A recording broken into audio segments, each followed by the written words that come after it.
caso em questão, o Apocalipse fala de duas bestas.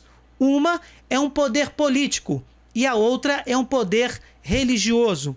Ora, este livro foi escrito por volta do ano 100 depois de Cristo. Precisamos prestar atenção aqui. Vamos ao contexto histórico para entender esta profecia sobre a grande prostituta. Qual era o poder político que estava perseguindo e matando os cristãos do ano 100? Tratava-se do Império Romano. Qual era o poder religioso que estava perseguindo e matando os cristãos do ano 100? Era a religião pagã centralizada no culto ao imperador romano. Era por isso que os cristãos estavam indo para as arenas, sendo devorados pelos leões. Porque os cristãos se recusavam a reconhecer o imperador como Deus, a renegarem a fé em Jesus, eles eram exterminados. Logo, meus irmãos, é irracional dizer que a Igreja Católica é a grande prostituta, a Babilônia, que persegue e assassina os cristãos. O Apocalipse, escrito no ano 100, está retratando com uma linguagem própria dos livros do gênero apocalíptico o Império Romano deste mesmo momento histórico. Mais à frente, o cristianismo cresceu tanto e o martírio desses cristãos foi a semente para tal crescimento que em 313 depois de Cristo, o imperador Constantino deu liberdade de culto aos cristãos com o Edito de Milão. Temos um vídeo sobre este assunto, link na descrição. Mais tarde, por volta de 380 depois de Cristo, Teodósio oficializou o cristianismo como religião do Império Romano, com o Edito de Tessalônica. Jesus amou seus inimigos e converteu seus perseguidores em seus discípulos. Que belíssima mensagem que Jesus nos dá! A religião de culto ao imperador é derrotada, destronada e dá lugar à religião que professa que Jesus é o único Deus e Salvador da humanidade.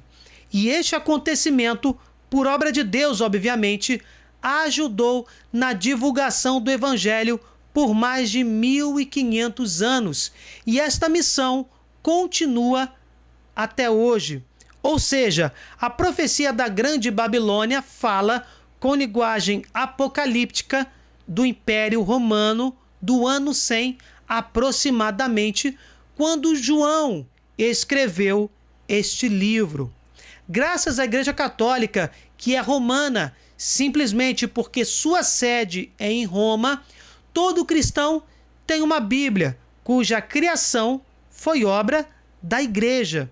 Graças à Igreja Católica, realidades como a Eucaristia, a unção dos enfermos, a confissão, a comunhão dos santos, o batismo sacramental, todos os ensinamentos de Jesus são conhecidos por cada um de nós. Graças à Igreja Católica, o nome de Jesus é anunciado pelos 4 cantos do mundo. A Igreja é a instituição que mais faz caridade em todo o planeta. Milhares de cristãos católicos são perseguidos e mortos em nosso mundo justamente por serem cristãos católicos. Milhares de santos católicos deixaram e continuam deixando textos de espiritualidade cristã belíssimos e testemunhos de seguimento a Jesus impressionantes. Como tal igreja pode ser a perseguidora de cristãos do ano 100?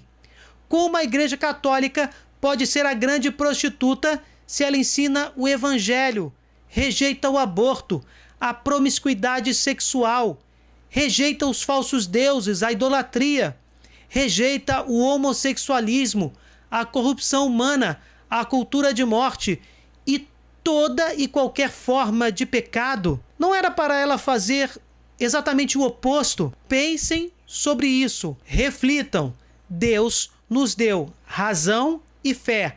A razão deve ser usada para fazermos interpretações lógicas, obviamente racionais e dentro de uma normalidade justa. Não sejamos conspiradores daquilo que é insensato e absurdo de se concluir, inclusive. Bem, gente, se vocês gostaram, deixem o seu like, compartilhem, se inscrevam no canal, fiquem com Deus, desculpe qualquer coisa e até o próximo vídeo.